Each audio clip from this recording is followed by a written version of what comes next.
Good evening and welcome to the final Magpie Circle podcast of 2024. And what a year it's been. I think it's fair to say we're finishing the year in a better position than where we were at the start of 2024. And here's hoping, I think, for automatic promotion.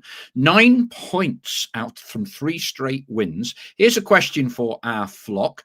Did anyone after Salford put down a money on an accumulator for 4 straight wins over Christmas and New Year? If you did, I wonder what the odds were. Please tell us. And if you are you going to cash out before Walsall on New Year's Day at 3 o'clock? We'll be asking tonight, post them on the message boards, what's your favourite moment of 2024? It doesn't have to be the best game. It could be just something that means a lot to you. It must have been a leaner year than I thought by means of example. Montenegro, Pi, Dimitri has sent a photo of him and me in the stands at Meadow Lane when he made a first pilgrimage to Meadow Lane. But you get the gist. Not just necessarily the best game, but a moment in time following Notts this year that was particularly special to you. Let's post those. Lots on message boards tonight. What I do not want this show to be is one side going, told you he's brilliant, the other side, always rubbish. We all know what we're going. That doesn't do anything for anybody, right? We should all be happy, not poking digs at each other, that we've won 3 on the bounce. We're in the top 3 automatic promotion positions. And as I've always said, results, Jimmy Cyril,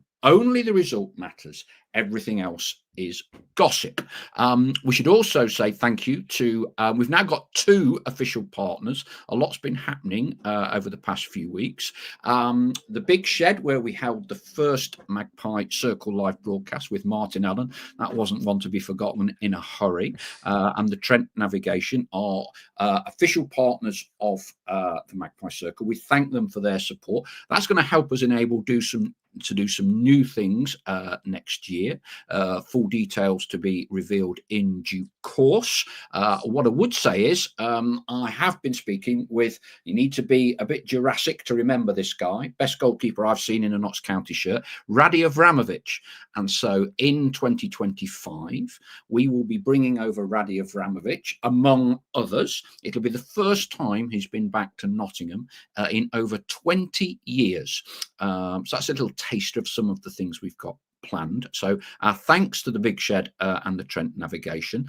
Thanks to our other partners, JH Accountants, for their support. And we've got a special offer for them for our flock that will be announced next week. So lots of things being planned. Oh, I don't know if Stell knows this, because Stell doesn't go on social media a great deal. But we've got a new official mascot, Stell. Right. No, I don't know. Yes. Go on. This is King Louis Del Rio, and he's had a photo with you. Oh, this is the dog from the Martin Allen night. Yes. Beautiful dog. Yeah, beautiful dog. Yeah, that's no problem. That is not a problem. So Louis the Griffon Bruxelles, he's got nearly 2,000 followers on Instagram, and I've been liaising with his owners at the game yesterday, and they've sent me a selection of pictures, and he's got his own wheelbarrow. Taken nowhere, and it has got a wheel, that wheelbarrow. And there's various other photographs of him watching Notts games, one with you and Martin Allen. So he's now our official mascot, and the only one brave enough on the night, Stell, to interrupt and heckle Martin Allen, wasn't he, when he was well, that's it. Yeah, so, absolutely. Even he was probably saying he was cold, the dog. He had a big coat on though, didn't he? I was in the short sleeves. Madness. Hey, anyway, so Louis will be on in a show earlier in the new year. And before anybody says it, yes, I'm sure he will be talking a lot more sense than me. We'll go to the message boards in a moment. Stell, compare and contrast halfway through the season, how we ended 2023 to now, Where do you think we are? How much have we advanced, in your opinion? I think we've advanced a bit from the back end of last season. It's not plain sailing. It never is it? With knots, it never is in football. But I tell you what, I mean, compare and contrast the two halves of the season, if you like, and we're very nearly at the halfway mark. I was just looking at where we were, this time last season, and we're a point better off than after What 22 is it? I've not games. done the homework. I knew you would. You Yeah, said we're a point better off. Goal difference is eight goals better, or the goal difference is 8 goals better this season than where we were at this, well, after 22 games of last season. So, not a wholesale difference, but again, the football season is a roller coaster. Last season, we started brilliantly and then tailed away, as we all know. This season has been a little bit more up and down at the start of the season. We didn't start brilliantly. We started well enough, but, we've had that blip. But we just know, don't we, that we always say a week is a long time in football. Well, the last, is it a week or whatever we've had when we all lose track of days? But certainly the last 3 games, from the last podcast me and you did, Paul, was it 2 weeks ago when after that Salford game, it felt like, we could be in for a worrying Christmas. And I think the message I said then was just, it's about the response. Football's always about what's ahead of you. You can't do anything with what's gone. And what a response they've given. What a response. But now they've got to go on and keep on doing that. They can't just rest on their laurels. They've got to keep winning. But yeah, it's been, I'm sure Stuart Maynard will say it's been an up and down. Not quite first year he's been in charge, but an up and down time. I think he'll be looking for improvement as well still. But I think these last 3 games have shown us, you know, what the players are capable of, what everyone at Notts is capable of. And it just puts a completely different view on everything, doesn't it? The people that might be watching tonight that were watching 2 weeks ago after Salford, I'm sure the outlook is the same. I think my phone is just about to slip off where I've got it resting, so I'll just push that back up. But yeah, I'm sure that the outlook is far more positive now than it was just 2 weeks ago. Seems a long time, but 2 weeks in football, everything can change, and you can't always see it coming. So again, 2024 has been an up and down year. There was no success in it at the end of last season, but who knows? This season might be full of success if they can continue where they are at the minute. Yeah, I detect in that Stel, that kind of you're keeping as an ex-pro, very, very level head. And I'm reminded of some of the wise words that when I first started at Leicester City, Brian Little, who was the then manager, and when he won a game, he'd never get too carried away.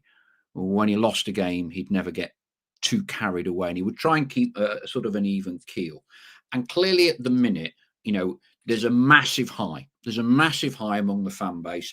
An 8-goal thriller. It was a great game to be involved in. The way the goals went in front of all the Notts fans, where I was, and all the other fans were. It was a great, I guess, emotional outpouring. And at the minute, we're kind of really up here. What side do you think is going to be delivered and produced over the next 4 months? Because you repeat what we've done in the last 3 games, both from a point of view of quality of performance, goal scoring capability, then clearly you're looking at automatic.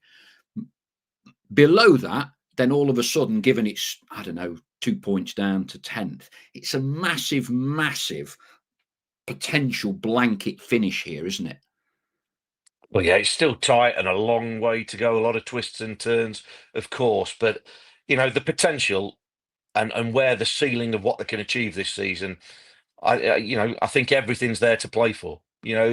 Obviously that's not saying anything, but how tight the league is. Obviously, Walsall have got themselves that 12-point gap at the top of the table at the minute, and that's going to be a massive game, isn't it? New Year's Day, but we played them at the start of December, didn't we? And they were decent. They beat us. We didn't see anything to frighten us. Certainly not now. Not so had 3 wins on the spin. And I hope that's the way the players are thinking, and I'm sure they are. But they'll not get carried away. And you mentioned about me keeping a bit of a level playing field. I think if you speak to anybody, Paul, who's been in the game professionally, played the game, worked in the game, whatever, you have to take the extremes out of football in terms of the peaks and the troughs. You know, very much you live in that middle band where never too high, never too low, all the old phrases, all the old catchphrases, but it is leveling off them peaks and troughs because you know there are peaks and troughs along the way. It's never a smooth line. You know, it's never a steady, plateau or whatever you like, whatever you want to call it.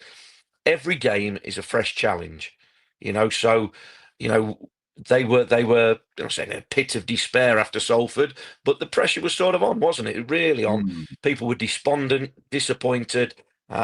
Stuart Maynard came out and apologised for the performance, but they've responded, and I said it's all about the response, and that's exactly what they would have been saying in the dressing room.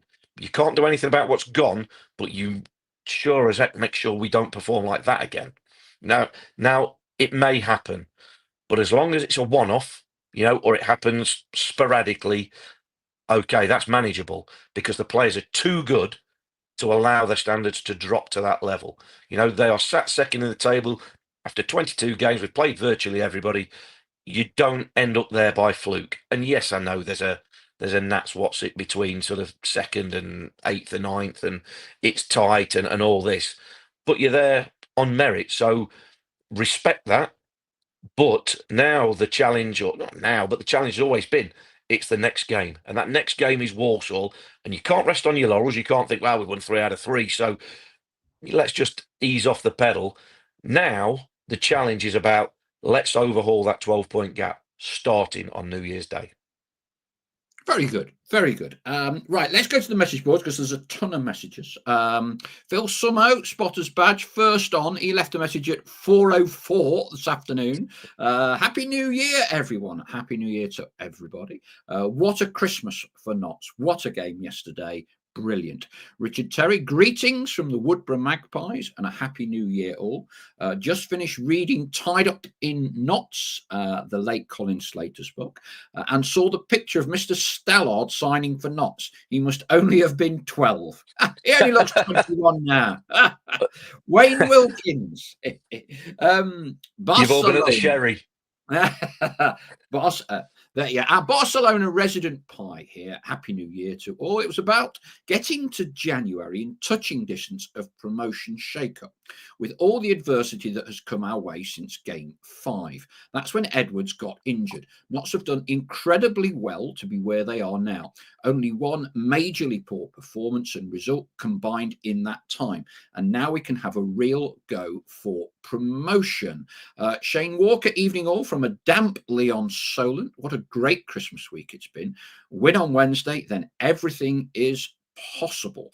And I think Shane is probably alluding to going for the title. I'll happily take third, Shane. Let's not get too greedy. Evening all from show regular Jürgen Halligan. 3 great results to get us going into the new year. Josh Martin was incredible, and Abbott must be goal of the season. Evening all from Ian Hayward. What a wake-up call the Salford game was, and it's nice to see us back on a winning streak. Bud Chatwin, going on about the old, we don't go down that road, but that's old school. Don't want you. Them having a go at you, you having a go at them. Pointless. We're better than that. Kay, evening all. What a performance and win yesterday. Great weekend away, topped off with the best match I've been to since the Wembley final. Jürgen Halligan's made a point that's several Notts fans. 22 games, only 9 at home. Only 9 at home. That's got to count for something, you would like to think. Sam Draper, evening. Watched all 3 festive games and thought we have been outstanding on the whole. Hopefully the Maynard out placards and banners, yabba, all that rubbish. Kay, know anything, Paul, about Crowley staying or going in Jan? We'll pick that up with Stella in a minute. That's on my little list that I drew up before the start to discuss transfer month, incomings and outgoings, and clearly Dan Crowley has attracted interest. That's no secret, and I don't think I'm giving too much away when I can say that Mansfield have coveted him for a little while and been monitoring his progress. That doesn't mean he's going anywhere. Royston says, evening all, I see other teams beginning to strengthen their squads with new signings Again, that's something we're going to be picking up with Stell. How much do you think we need to strengthen our current group of players? We obviously hope that we will have some of the players that have been out injured for much of the season back very soon. What a great crimbo, says Kenneth Pointer. Here's AD Clark. Evening and Merry Christmas all. What a difference a few wins makes. And it will be a real statement with a win against Walsall. Come on, you beautiful magpies, says James Moore. Let's hope for a repeat performance against Walsall and send the league a clear message. The Knots are on the up. January, he adds, is going to be an interesting month. Who will be coming in? Who will be going? Happy New Year to everyone from Duncan Comrie. Mark Bradley, evening from Joanne and himself. Paul, Happy New Year, Pies. Amazing what a higher tempo and playing players in best positions does. Just what Santa ordered. Evening and Happy New Year from Anthony McLean. Evening from John Gregory. Bud Chatwin. I'll read this one out, Bud. Favourite moment was the cheer at Cheltenham when Jody Jones' name was read out as sub. That's a good one. 3 goals in 4 mins. The best bit, says Richard Elvin. Yes, don't see that very often. Who was there for the Ian Scanlon hat-trick? I'm sure Pythagorean will correct me. 3 goals, a hat-trick, Stell. I don't think you were born. Ian Scanlon against Sheffield Wednesday, 1974. He scored a hat-trick in 165 seconds. A hat-trick in 165, and we didn't win. 3-3. Wow. Yes. It took me 165 seconds to get back to the halfway line for scoring the first. Who was at that one? I know some of you will say you're at that one because some of you are even older than me. Adam Kent, evening from Newark. Read the transfer window. Some links to a loan of Jacob Mendy. What a signing that would be. Oh, the old rumour monger and names. It's going to be hilarious in the coming weeks about who we will be signing. Will Morris, honestly, this recent run of games has been the most special time of Notts' 2024. Best performances all year and the most confident the fans have felt too.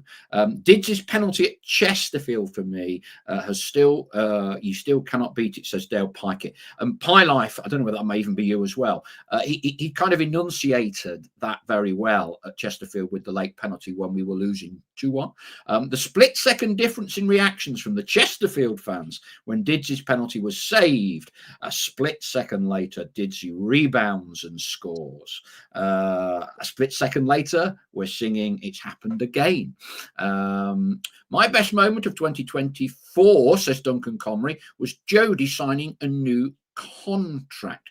Adam Kent, Josh Martin suddenly becoming a baller was unexpected.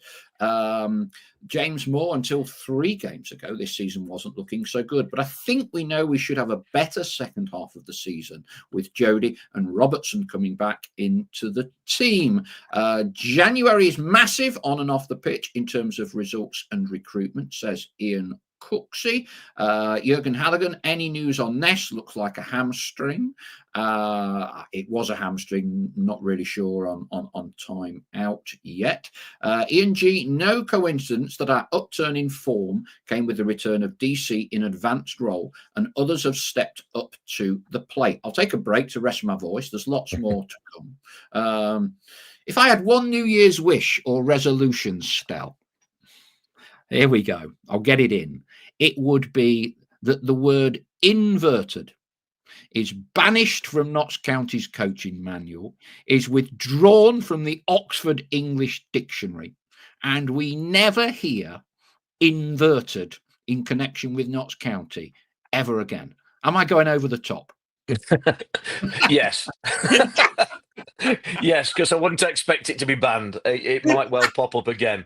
Look, you know the points I'm making, and I know exactly. I know exactly the point you're making. And look, the facts are there, aren't they? The inverted fullbacks, wingbacks that have been played for quite a lot of the season, not all the season. Then after the Salford game, it became what was the opposite? They've been inverted, just normal wing backs. I've right footer on the right side, left footer on the left side, and all of a sudden the results have picked up. But But I know that that may well be coincidental because, and whoever it was that also mentioned about Dan Crowley coming back, Yes. you could argue with that. He was back at Salford, but give him a game to get ready. Then we've won 3 games out of the 4 he's played.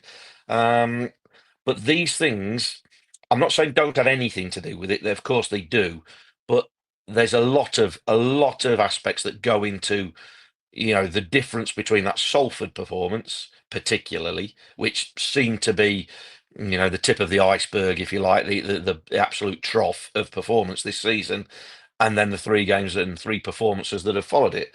Um, they are factors, but I don't think they are. That's the reason. If we'd have played a right footer on the right side and a left footer on the left side, we'd have won every game this season. No, I don't think that's how it works, and I don't think that's how the 3 games work. Um, but All what right, I'll put what you on the spot helps? now. What do you think is the single biggest factor that has enabled us to win 3 games on the bounce when, for Quality, all the world, it looked like we couldn't do that? quality, quality of the play. Doesn't matter whether it's a right footer or a left footer on each side. Like I say, I'm saying they are factors. I'm not saying that's irrelevant, but it's not the factor. Like you can't go as simply as you play Dan Crowley further forward, we win every game, or we play a right footer on the right, left footer on the left, we win every game, because we don't. It's as simple as that. We haven't done this season, but they are factors. But the quality that we played at, the work rate, the tempo, intensity, whatever you want to call it, you compare the Salford game to any one of the last 3, and best of the lot performance-wise for me was the MK Dons game. Mm. You could call anyone the Bradford, the MK Dons game, or yesterday at Cheltenham for different reasons. Cheltenham, you could say for the sort of adversity of having to chop and change, and what happened with injuries and moving players around. But I think in terms of total control against a good team, fancied team, I think the performance against MK Dons was really good, really good. It had everything, but we controlled the game. We were the better team without being troubled. Bradford was excellent off the back of the Salford game, but I think 3 goals in 4 minutes sort of, I'm not saying flattered us a little bit, but we did fully deserve to win. But I think that MK Dons game was just a measure of control, the quality of the play, the pace of the play, the intensity. I thought that was a really special performance away from home, and then they back it up again yesterday at Cheltenham with an absolute roller coaster of a game, which was sublime 90 minutes or 95 minutes. But again, this is not just because of inverted wing backs or non-inverted wing backs. It's about players playing well. You know, I say football's not a simple game. See, it is a simple game sometimes. Like I always say, whatever you do, you have to do it well. And you can put the same 11 out at Salford, and they play like they do at Salford, and Stuart put the same 11 out against Bradford, and they produce that performance against Bradford. There's not a lot of rhyme or reason to it. Over and above, I would say all 11 players played better than they did at Salford. All 11, and then that you put that together, and that's the team performance. And again, if people want to go inverted wingback's the problem, that's the reason. Fine, it's confirmation bias a little bit. Dan Crowley played further forward. That's the reason. Fine, but there's a number of reasons that go into it. But they are factors. They are factors, and like we've spoken many a time, the inverted wingback role is always one to get people's backs up. But like I say, I don't think he'll be going back to it anytime soon, because 3 wins on the spin without them. But I wouldn't say it's going to be banned like you wanted. I think it's got to remain an option, because even if you play with inverted wingbacks or normal wingbacks, it's the quality that they produce.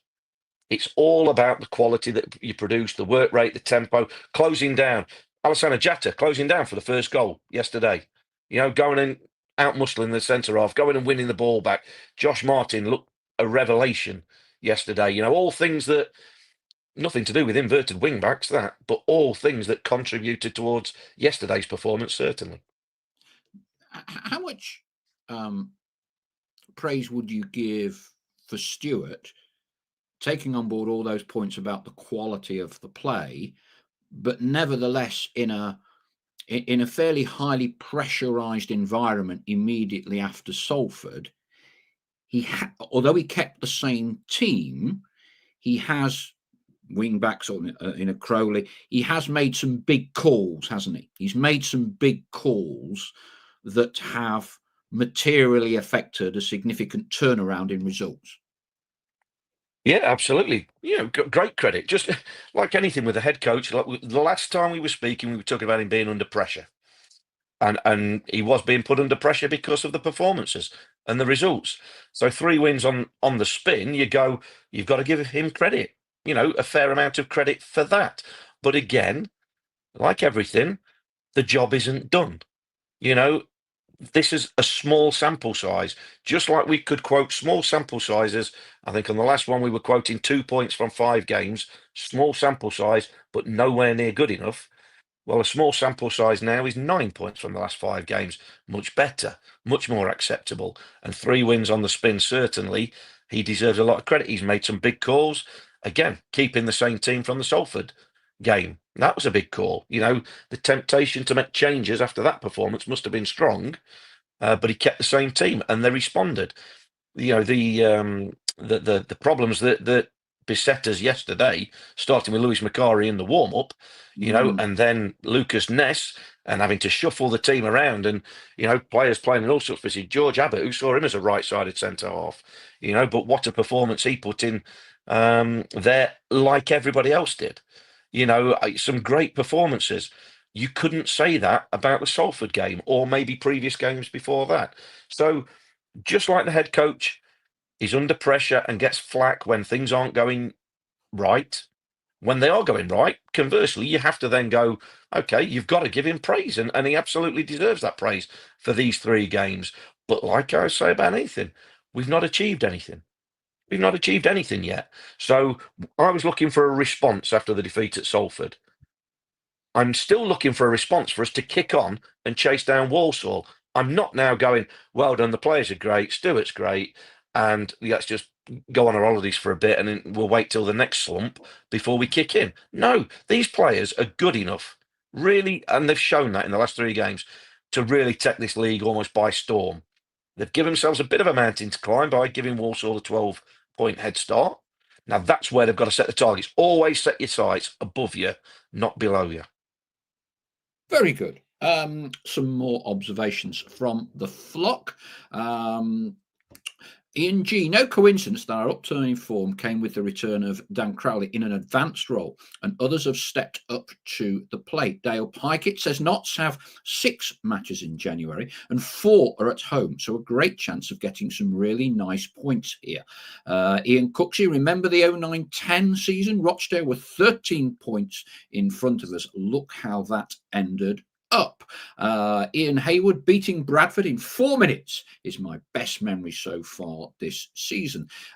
Ian Hayward, I said we needed goals and we have made up for that over the last 3 games. Martin Shipley, with 3 places up for grabs for automatic, we should remain optimistic that we can finish in one of them. Injured players are starting to return, making the squad larger and stronger. Luke Beardsley, last 3 games far better, scoring goals again, keeping clean sheets, just what we needed.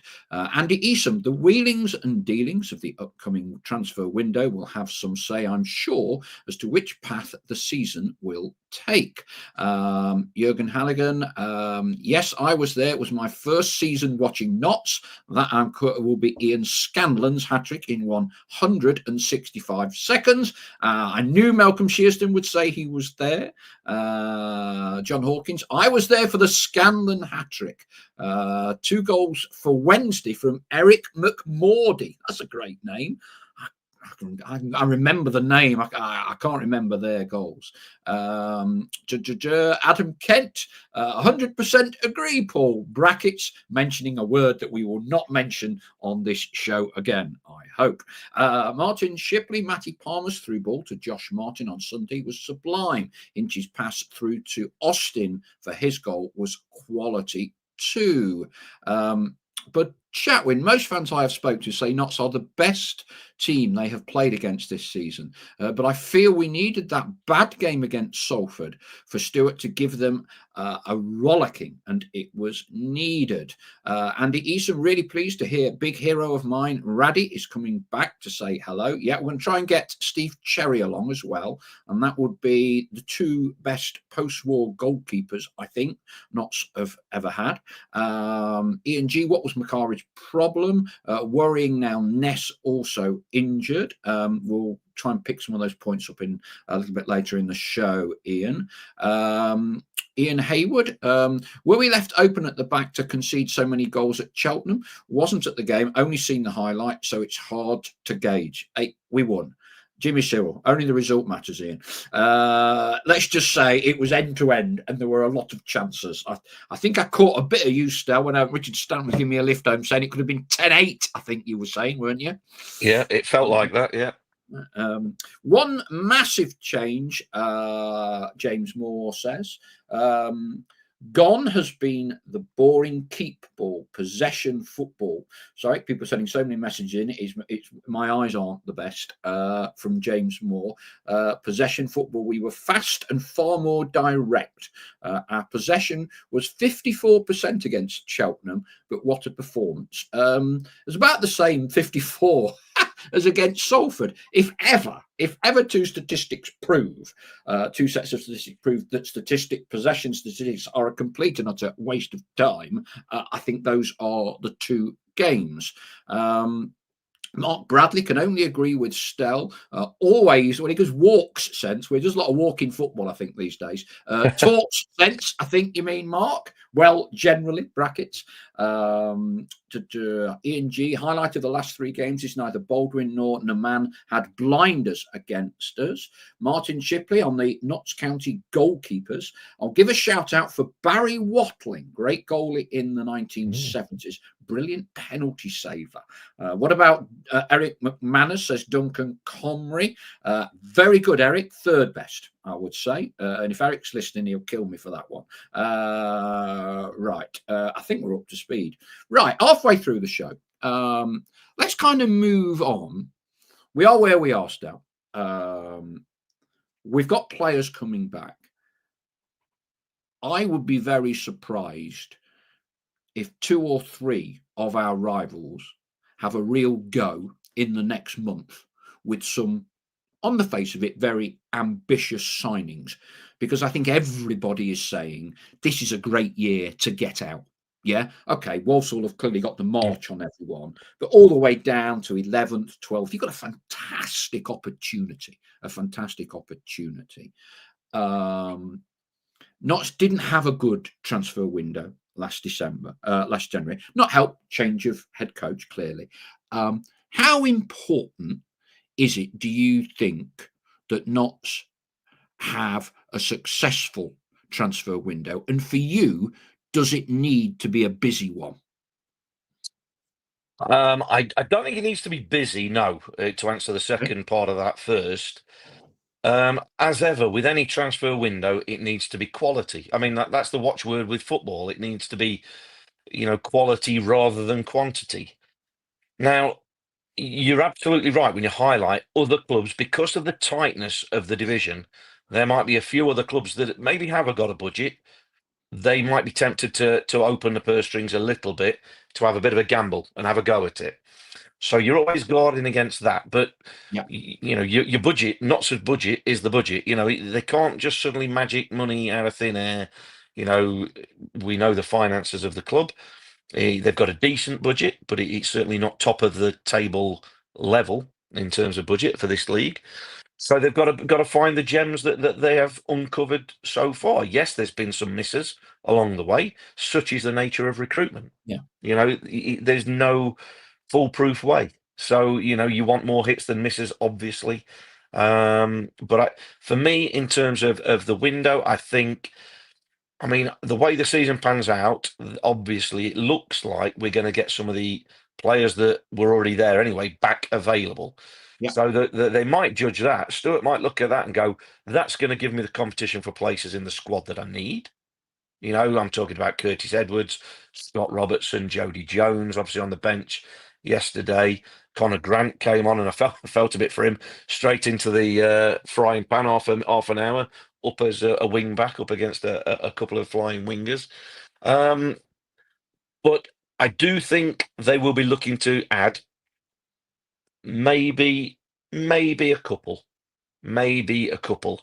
I mean, and I think, Josh Martin is an interesting one, isn't it? What do you do with Josh Martin? Because I believe he's only signed up until the end of the year. So, does his contract run into January? I've not heard anything more about it being extended. But after a performance like that yesterday, you know, it- what do you do there? But like I say, I don't know exactly when his short-term contract that he was given, when it actually ends. So again, and there might also be room, or they might have to maneuver one or two players out. Stewart might, have players in the squad that he thinks, well, they're not getting any game time, they'll be better off elsewhere. So if they can maneuver a couple out, that gives you a bit more wiggle room in the budget to maybe bring one in. But I think we only need a couple, really. But you've always got to guard against, like we've had in the first half of the season, injuries that you can't foresee. So I would think a couple of key additions. I've always spoken about a bit of pace. That for me is something, and you're always looking for another goal scorer if you can find one. But like I say, it depends on what goes out as to what comes in as well. If we manage to offload one or two that aren't considered part of it, then maybe that allows for another player to come in. But I don't think it needs wholesale change at all. No. Yeah, I mean, some people are advocating three, four new signings, and their argument is if you have looked at our bench for 6 or 7 weeks, it's been relatively weak. Yeah. Um, and I kind of have some sympathy with that argument because I really think you can.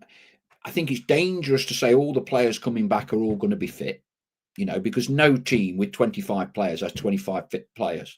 You've always got 4 or 5 injuries, I think, in a squad of 25 somewhere along the way. Um, and I think the other argument that's been put forward by quite a few of the Notts fan base is they want players that are capable of making an instant impact. To quote Boris Johnson, oven ready League Two players, yeah, rather than players with potential. And there is no 100% success rate here, whichever way you go. But we have taken quite a lot of younger players out of Premier League academies. Some, like George Abbott, have been brilliant. Others have kind of hardly played a game. Do you think we perhaps need at least one, if not two, players that are as near as, damn it, League Two proven players? And for instance, I would say in defence, that's kind of the recruitment model that they use. They went after Bass, tried and trusted at League Two. They went after Platt, who you know is going to get you, touch wood, your 40 games in League Two. Bedo, tried and trusted. And they've become kind of a fulcrum of the team, haven't they? Yeah. Look, I think for me that it becomes a little bit semantic sort of thing. Tried and trusted at League Two. Does that mean not good enough for anything better? No. Does it also rule out? Does that mean we don't want another George Abbott in the building? Because quite clearly, as you mentioned, we would. It comes back. You want players that can make a difference. If they're only coming on loan, can make a difference in the 4 months that they're there. They can have an impact. If they come in permanently, obviously they want an impact in that 4 months, but then obviously longer term as well. You want players that are adding something to the squad that you maybe haven't already got, or cover for something that's a little bit thin. But certainly got to be good enough. But again, it's easy to say we want 4 or 5 different players and we want them all to be top League Two players. Unfortunately, there's no way of knowing when they move to Notts County whether they're going to perform or not perform. You can have all the research, all whatever you want in the background. A player can put their career CV on the table, but sometimes things just don't work out. And we've seen that at Notts, and every club's seen it. That's why recruitment is always a little bit hit and miss. Some players think great signing, it just doesn't work out. Other players come under the radar and go, what a great signing that was. Nobody really knew about it. So I would, like I say, for me, and again, caveat the two players that I'm saying about is dependent on them players that are injured or very near or at the point of a return. And also there's with the injuries we gained yesterday, none of them we think are going to be long term or problematic. Look, there's always going to be injuries. You're dead right. There's always going to be injuries.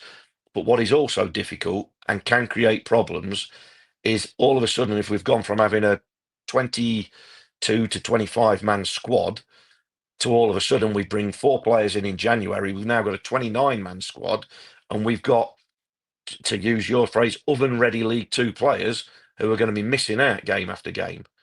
But they're in the change room, they've been brought in, they're going to be a bit disgruntled if they're not in the team. So you have to be careful with recruitment. Again, it's not Championship Manager on the computer.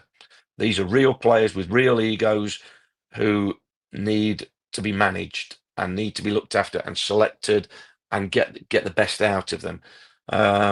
It's not as easy as just, like I say, going around window shopping and going, well, we'll have one of them and we'll have one of them and we'll have one of them and everything will be rosy. But every club faces the same dilemma. Every club faces the same dilemma in a transfer window. For me, like I say, a lot of it depends on where the injuries are and things like that. But I think we've got a fair bit of depth, but I do agree with you. I think there have been times, not in the last couple of games, but times in this first half of the season where you look at the bench because of the injuries that we've had and you go, there's not a lot of strength on there that you feel like Stuart and any of us could really trust and really nail our colours to the mast on. So you have to try and prevent that happening again in the second half of the season by, look, you could sign 10 players and if 11 get injured, you're still going to be 1 player down, aren't you? You can't predict these injuries, but you have just got to have an eye towards it. Okay, let's go through your thoughts on the transfer window. As you'd imagine, there's plenty of them. There seems to be a lot of talk about Jacob Mendy. I'd be surprised. I've no idea what Twitter football expert account it comes from or whatever, or whether there's any more strength in it than that. Sam Draper, transfer window will be interesting. I only think we need 3 bodies max. With JJ Edwards, Conor Grant coming back, I think we're okay going forward. Ian Haywood need a fast-moving midfield / striker. James Moore, just a reminder, we still haven't touched the Macca money. The owners did say any money made from transfers will be made available to strengthen the team. Jurgen Halligan with Jody, Conor Grant, Scott Robertson and Curtis Edwards.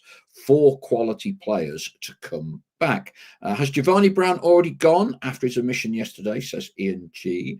Ian Cooksey, regarding the transfer window, in my opinion, we should steer away from unproven youngsters.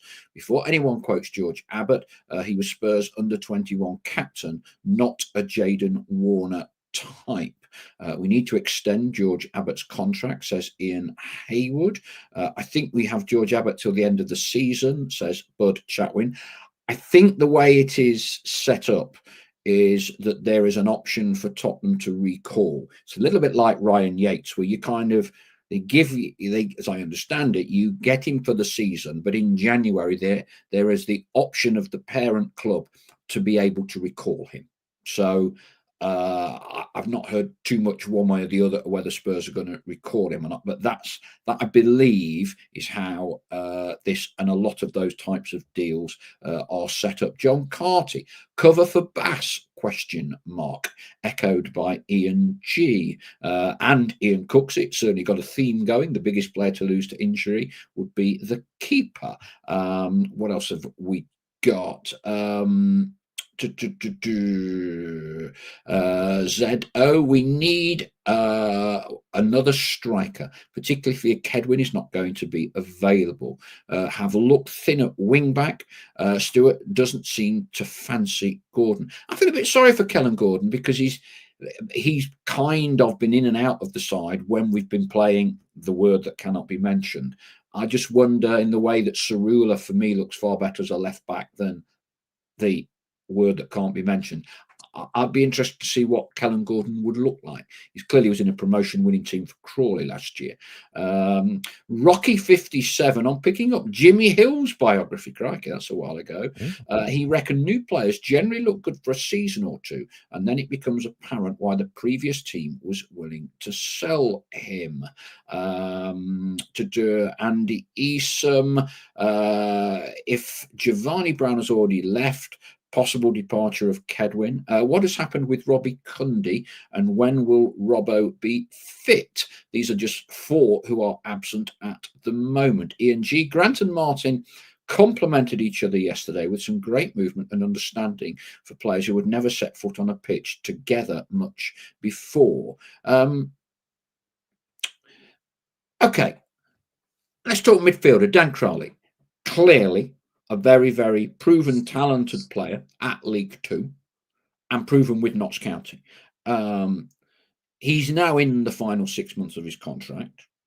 There hasn't been an announcement from the club that he signed another one yet. So there's talk, and I think it would be foolish to believe that there are not several clubs taking a look at him, given the quality that he has shown for us, and goal scoring midfielders are always worth their weight in gold. Do you think he's going to be a Notts player till the end of the season, even with his contract running down still? Yeah, I hope so. I certainly hope so. And I think he will be. I think this is nobody do any whoops. This is with no knowledge, because I do know, like you say, I know for certain there are clubs interested in taking him in January. Yeah. So he's under contract, so it would take a decent amount of money for Notts to consider parting him. Now look at history of the Reach brothers, of the brothers owning the club. Players coming to the end of the contract started with sort of Kyle Wootton, Ruben Rodriguez, players like that. I can't remember, obviously Macaulay Langstaff, but that was a slightly different situation. Yeah. I don't remember not selling one player mid-season, and I might be wrong on that, but certainly can't remember a key player going mid-season. They've been prepared to stick to the guns, and even if that means like Kyle Wootton or Ruben going for nothing at the end of a contract, in an attempt to get success that season. And I think the situation is exactly the same with Dan Crowley. He's an important player, massively important player. He's a quality player who, because he's quality, he's got options. There'll be clubs interested in him. But Notts have not shown in the past that they need to sell mid-contract or mid-season. Macaulay Langstaff was slightly different, obviously, because the transfer fee, and it was in the summer. It was at the end of a season. The transfer fee and the level change, if you like, going up two divisions. That they felt that was business that was good for the club, and so it's looking at the minute with Jatta as a replacement. But with Dan Crowley, like I say, I've not seen a player, and somebody with a better memory than me might be able to tell us, but I don't think we've sold a key player mid-season since the Reach brothers have been in charge. They have been prepared to let players leave for nothing at the end of their contract, if indeed that's what Dan Crowley's looking to do. The only way that would change is if Dan Crowley and his agent or whatever come up with some sort of way of forcing a move through, i.e., look, if you don't sell me, I'm going to be injured the rest of the season, something like that. But I don't expect that to happen. So that's why, based on them flimsy arguments, that's why I think he'll be here till the end of the season. And I hope he is. I hope he gets us promoted. And hopefully he then decides to stay and have a crack at League One. But, that's all things ahead of us. He might be wanting to see what division we're in. Mm. Similar like we said with Maka. That is a big thing for players. That is a big thing, and obviously the financial benefits as well of a contract. That's got to be right. But I don't think he'll be sold in January.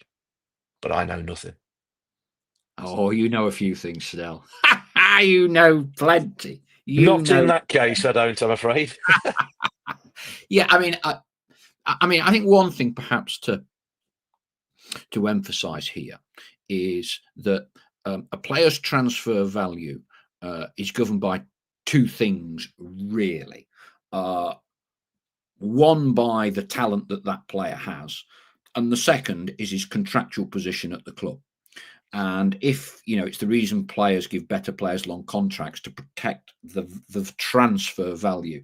Once a player goes into the final 6 months, that transfer value, please take it from me, I'm not right on many things. That transfer value goes down like that because you can get the player in 6 months' time without a transfer fee, because clearly things go on in the background and you can make an approach, inverted commas.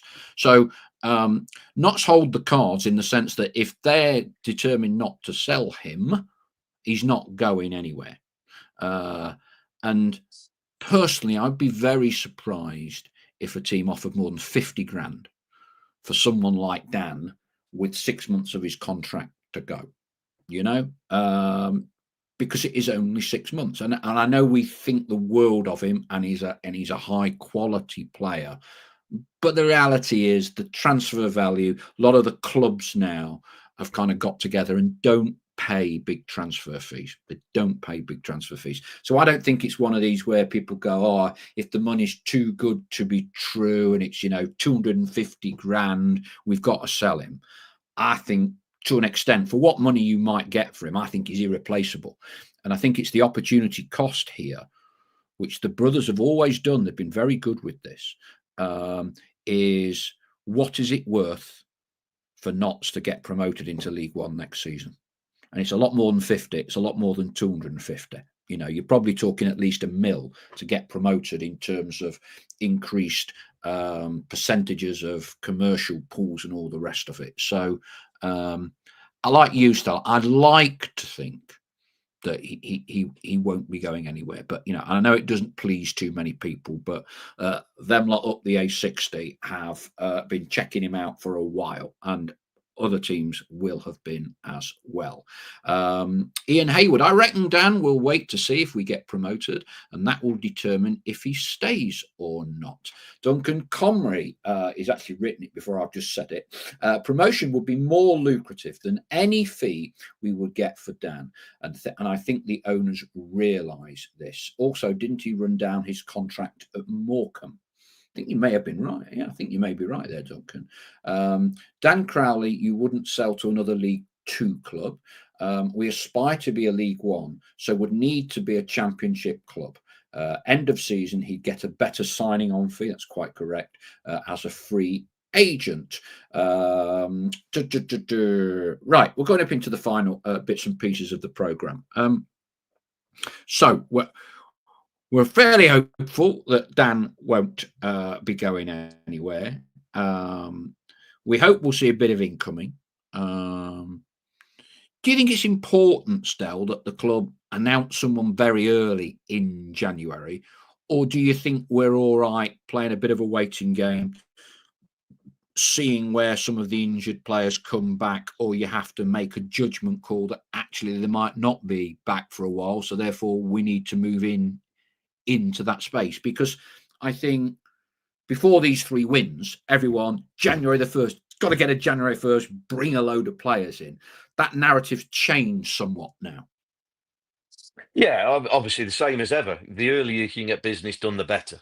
The earlier, if you've got business lined up, which I assume they've got targets lined up, and I'm certain they have, go and get them done. And they did it. I think we signed Scott Robertson, didn't we, on the 1st of January last year, or was he announced maybe even on New Year's Eve, perhaps somehow. But he came in right at the start of last January window. And that is the way you want to do it. You want to identify your targets, make sure you can get them and bring them in the building, because it's common sense, isn't it? The earlier you get them in, they get used to the way Stuart wants to play. They can get in training, get involved, and there are more games left of the season for them to actually come and affect. So yeah, you want to get business done as soon as possible. What do you do with Dan Martin? Probably fair to say. Josh Martin. Josh. Dan Martin played for us a long time ago on loan. He did, left yes, he Derby did. County. Yeah. Right. Mr. Martin, what do you do with him? Has he done enough in one game to get an extension of a contract? Or do you look more holistically at his overall time here? I think, given how we played the other day, I would be tempted to say, look, if you can reproduce that, we'll give you another month. And if you can reproduce that over the month, then we'll look to do something longer. What I say, and then I mean that's down to the lad, obviously, whether he wants to accept that or not. But yeah, he's not had that much game time, so I've seen it in football plenty of times. On the back of one decent performance, people have been given contracts, and clubs live to regret things, But I think he showed enough on what day was it? Sunday yesterday. That yeah, you'd look to extend it. I think he showed enough there in a position that we hadn't maybe seen him, where he was up alongside Jatta. You go, fair enough. We'll look to extend it without tying yourself to anything that's too committal to the club, that's too financially detrimental, if you like. And if he's no, I'll take my chances elsewhere. Then that's down to the lad. But again, always wary of somebody just having a good game, and now we've got to make a decision on him. Try and come to it. Yeah, fine, another month, we'll see. You've not played, you've not forced your way into the team permanently in the sort of 2 and a bit months you've been here. But from what you showed the other day, that warrants another month. We'll continue. If you can carry on like that, then we'll extend it there, and there'll be rewards there for you. But I'm not easily pleased. One performance I don't get too excited about. Okay, fair comment. Walsall, New Year's Day. It's interesting, isn't it, that we went to Walsall on the back of the Peterborough game, made the substitutions, had a large proportion of the ball. I thought played well, but lost. That night we could have been level with them or something like that. A lot of people give Notts a lot of plaudits, away fans. Oh, as mentioned by one of our posters earlier, you play wonderful football. It's the best team we've seen. You've scored goal of the season. You've done this, you've done that. To the best of my knowledge, nobody says that about Walsall. I genuinely do not mean to be disrespectful here. Yet since they beat Notts on that Tuesday night, they're 12 points clear. Yeah. I mean, how they done it? I mean, they're under the radar, but what have they done that Notts need to do in terms of grinding out results? Well, I'll tell you what helps. They've not conceded a goal since we've played them in the league. Is that in right? their 5 games, they've clean sheets in every single one. I think they conceded a goal in the EFL Trophy game against, I want to say, I don't know, Reading might be, I don't know who. But they've not conceded a goal in the league since we played them. So that helps you. Yeah. Yeah, that helps you. Not much it don't. Absolutely. So, yeah, so they're in a right run of form, but so are Notts, Yes, so are we Notts. are And now. again, Yes. we what I saw of Walsall, and again, they're 12 points clear, so they have been the best, most consistent team by a long way in the first half of this season. But that does not dictate what happens in the second half of the season. As we say about peaks and troughs, as we know about Notts' first half of the season, as we know really, but we forget football is up and down. It's not set in stone just because a team's doing well. I think back. I was thinking on the way back from Cheltenham yesterday about podcast we did earlier on in the season, right at the start of the season, and we were asking people for the top 6 or top 3 or whoever from that time. I wonder how different it looks now, or maybe it looks similar. I can't remember what people said, but I wonder if people have still got the same thoughts or whether it's changed. I don't know how many people said Walsall would run away with it by the halfway point, but again, that doesn't mean they'll run away with it come May. They're there for Notts to shoot at and just for everyone else to shoot at as well. So that can be difficult. And to go, you mentioned it perfectly. Yesterday at half time, the Cheltenham guys who were commentating Radio Gloucester Kate said to us, sat next to me and Dave, and they said, "You are by far the best team we've seen down here this season." And they've had good results against a lot of the top teams as well. Yeah. Said, "You are by far the best team we've played this season." And me and Dave, I sat there and said, "Well, we're a good team." I says, "But this is not, it's not over." What was it? 65 seconds into the second half, Yeah. we were level. You know what I mean? Yeah. So at the end of the game, we said, well, we were good and we deserved to win, but we know Notts too well to know it's not plain sailing. But yeah, they were absolutely proof positive. And this is not, it's not anecdotal. That is what they said. Half time, they said, "You are the best team we've seen down here by a long way." And that does happen quite a bit. People do say that to us. And again, it's that bit of playing the best football and getting the results that it deserves Mm. as well. And that's what I think Walsall are good at in terms of getting the results. They maybe play free flowing football. Again, I can only judge them on the 90 minutes I saw them against Notts. And I go, yeah, tough, you know, got a goal scorer, got a few decent players, but I didn't see anything for Notts to be scared of. I thought Notts were give away a couple of soft goals and were a bit, not unlucky because you make your own luck, but nothing to be frightened of. And Notts with confidence at home, it's going to be a ding dong game, I tell you. 3 o'clock kickoff, New Year's Day. Are you tucked up in bed? 10 o'clock tomorrow. Just a small coffee. Perfect preparation for the game. Yeah, we'll go with that, shall we? Yeah, we'll go with that. We have got celebrations with friends, so yeah, I'll be monitoring my alcohol intake. Let's put it that way. But no, I think I will be up past midnight. Turn back into a pumpkin, but I'll be up past midnight. All joking aside, as a professional footballer, and you made your debut 16 for Derby, I guess there was like 20 years, wasn't there? Where New Year's Eve, you probably never heard the 12 bells. No, no. I mean, Christmas and New Year was always the busiest period. I mean, Mm, this is one of the strangest things to have to get adapted to once you yeah, retire and finish, yeah. is having what everybody else would class as a sort of a normal Christmas. Just turning up for games, but you don't have to be fit and you don't have to be in any sort of state or whatever. It's Christmas as a player. You know, intense. You're working hard. You've got 4 games in 8, 9, 10 days. Boxing Day, New Year's Day, usually. So, oh yeah, Christmas dinners and things like that, and New Year's Eves. No, they were the bits you sacrifice. So I'm not sacrificing them now. And will it be you and Dave on Wednesday? Yes, it is me and Dave. Yeah, Wednesday again, and say looking forward to the game. I think it should be an absolute New Year's Day cracker. Yes, I mean I'm looking forward to it. Final comments here. Wayne Wilkins from Barcelona. Mentally, the most dangerous time in competitive sport is when a huge advantage is got at and starts to close. A win against Walsall will test them on how to face adversary. I think it means adversity. Dale Pikett Notts had 6 starters in that Walsall game that were not playing in that game and ran them close. Cheers, chap, says Steve Newton. Happy New Year from Shane Walker in Solent.